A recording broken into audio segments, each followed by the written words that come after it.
So the legislature considered several propositions to reform taxes, and whether it's sales taxes, property taxes this year. Can you kind of talk about some of the property tax reforms that were enacted? I know you passed a 29 bill package.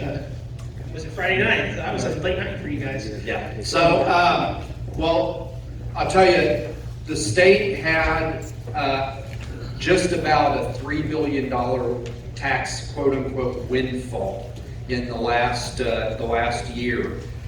Because prices are going up, right? As prices go up, house prices go up, the cost for, the sales tax goes up. So they've been raking in this tons of money, right? And you know politicians, they get more money, they want to spend it. And I was very determined that when we went back to this session that we were going to give the money back to you, the taxpayer, because it's not the government's money.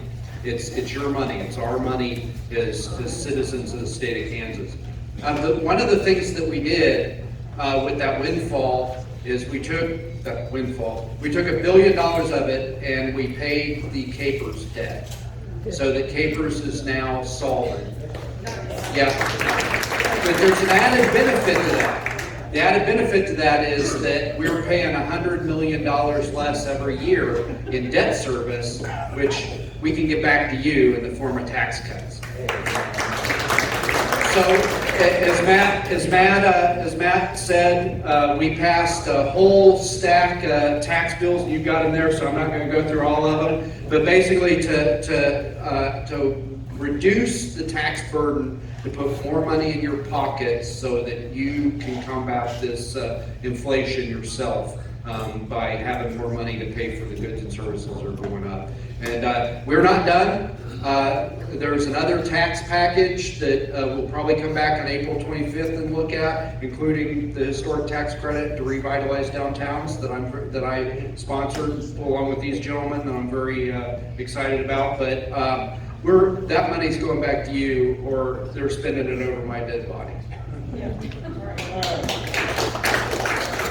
So there's a lot of things that come up in the legislature. There's a lot of hot items that get all the media attention. What's the big thing the press missed? What did the press catch?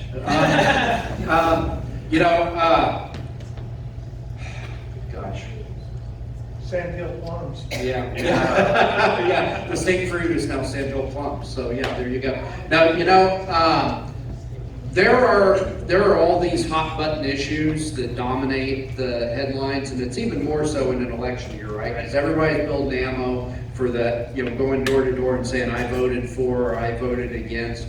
But I'll tell you what, the gentleman I sit up here with and the Republican caucus that I serve with in the House, I have been very, very impressed with just how disciplined they've been over the last year. Because like I said, we've got a $3 billion bank account, right? Surplus, windfall, your money taken from you, and there were a lot of ways it could have went. It could have been a steamroll of tax bills on the floor. It could have been a steamroll of, everybody's pet project getting funded. But I think that the leadership and also the caucus was very disciplined about making sure that we were being fiscally responsible. We were paying down that Capers debt. We were transforming that one-time money into every year money so that we could give it in a responsible way back to the citizens of Kansas to take care of their families and combat this crippling inflation that we're facing right now. And I'm really proud that I was a part of that caucus this year.